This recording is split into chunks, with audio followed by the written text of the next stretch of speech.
Let's cut this river rock open, see what it looks like inside.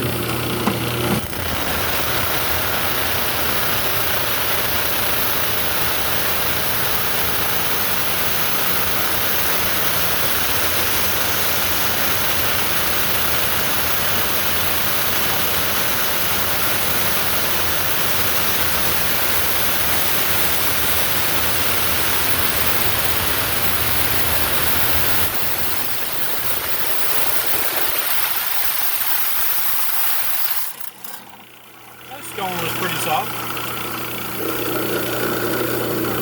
Got a pretty cool pattern in it. On to the next one.